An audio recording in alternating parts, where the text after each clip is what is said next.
Hello, and welcome back to another episode of the Ashley Beeman Show. This is going to be a little bit of a tough love episode, but I know that you're going to get so much value from it. So, if you guys aren't familiar with the trend that's going all over social media that says, if I wasn't afraid of hurting your feelings, this is what I would say.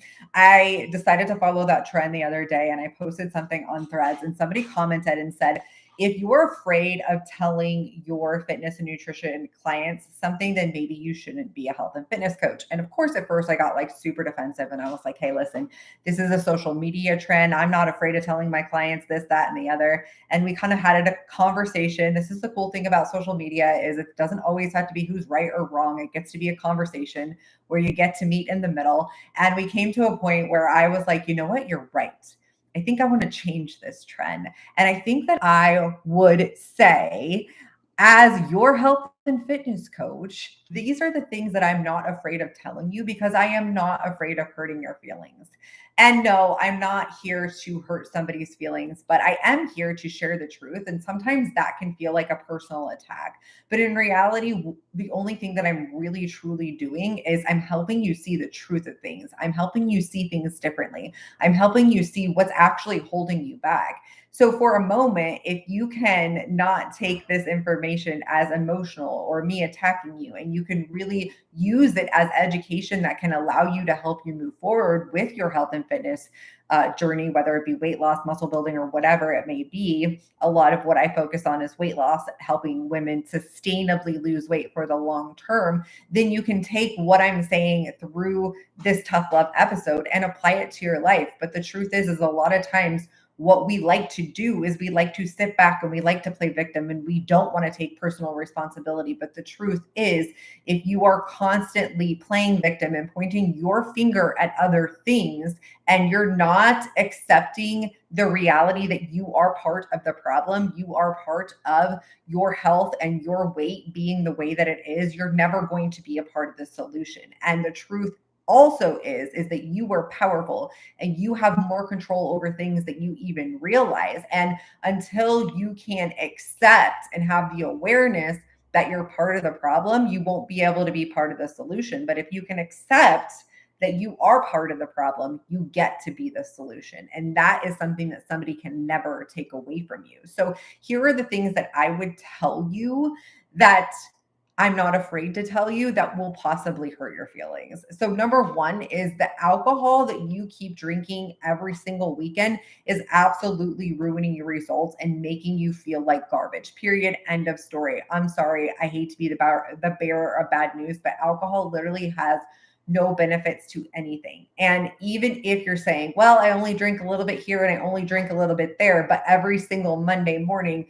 you're feeling like crap, the scale is up, you weren't consistent, you didn't stick to your plan, then it's not helping you. Yes, I do believe that people can drink alcohol in moderation, but there are no benefits to alcohol. It's literally a poison to our body. And for a lot of people, removing alcohol is the one thing that actually is the catalyst for them to achieve the health and the weight loss that they are wanting. And through that process, they realize that not only was the alcohol holding them back from health and weight loss, it was holding them back from living the life that they want to live.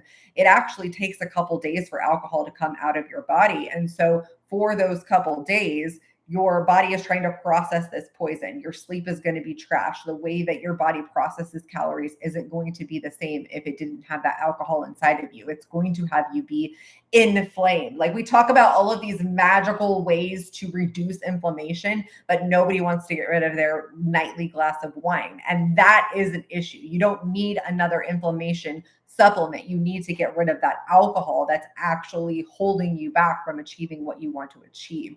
So even simply just cutting back on the amount of alcohol you're drinking or taking some time and seeing what life is like without alcohol. I know personally from personal experience that I always thought that alcohol was going to be a part of my life. I thought that that was the way that you had fun. I thought that that was the only way to live.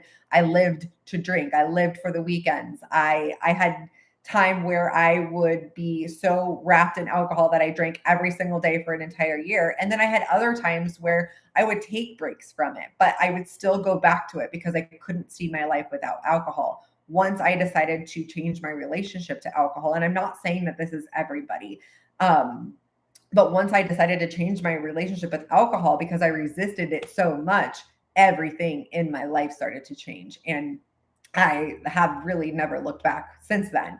So, if alcohol is something that you're doing on a regular basis, it is absolutely ruining your results and it's not making you feel good, especially if you are perimenopause. I know a lot of people that I speak to and that I help in my world are going through hormone changes, and alcohol is like pouring fire or pouring gasoline onto a fire. Okay, the second thing that is holding you back from seeing the results that you want to see in your weight loss journey is full sugar sodas and coffee drinks.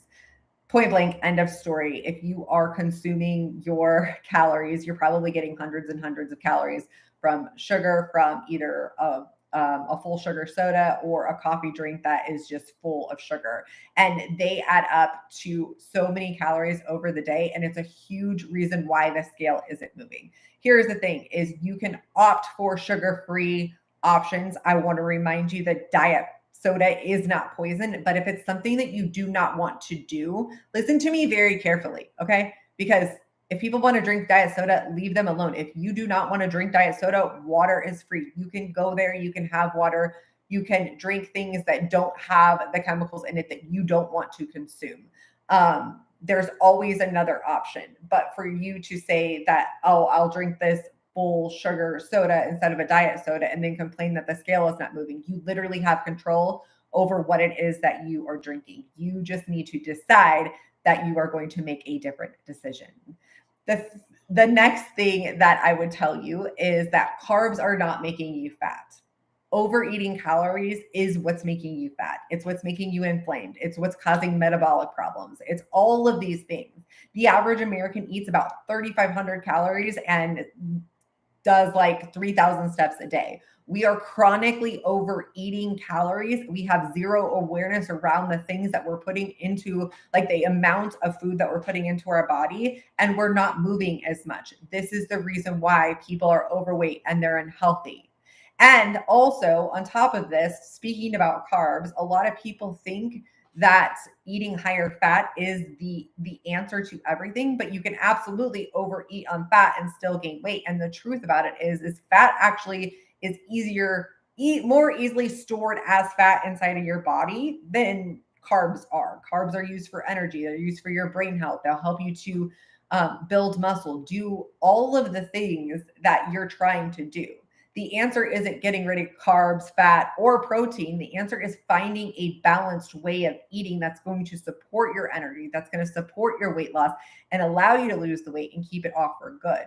The calories is what we need to look at, but so many people are resisting that. And like I was talking about with the alcohol, the one thing that you're resisting is probably the answer to most of your problems. And part of that could be what I talked about at the beginning, is just simply taking ownership. So having the awareness around how many calories you're actually consuming. I have women come to me all the time and they tell me, I only eat 1,200 calories a day. I said, okay, that's great. Let's just track what you're eating for a full week. And then I look at what they're eating and I'm like, sister, you are eating way more than 1,200 calories. You're probably consuming 3,000 calories a day. And this is the reason why the scale isn't moving. So most of the time, not all of the time, everything is nuanced. There's always situations outside of most of the time, right? When people are saying that they're under eating, they actually just have no idea how much they're actually eating. Maybe their volume of food is lower, but the calories are higher. The next thing that I would tell you is GLP-1s, they're not magic. Yes, they help you eat less, which puts you into a calorie deficit, and that's why they work. They don't just magically fix all of your issues. The calorie deficit, losing the weight, that's what helps you to get to a healthier spot. That is what fixes the issues. And if you want to sustainably lose weight while using a GLP-1, I have nothing against GLP-1s.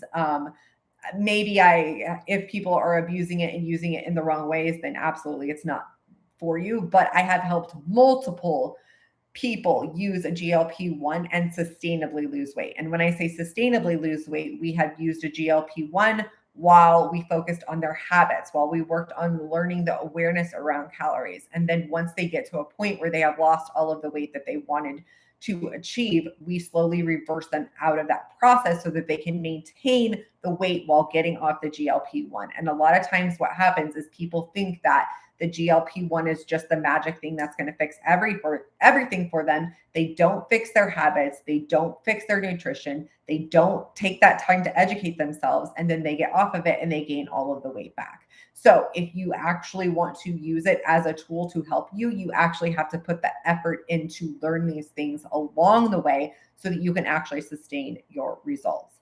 The next thing that I would tell you, and the last thing that I would tell you, is your metabolism isn't broken. Your hormones aren't broken.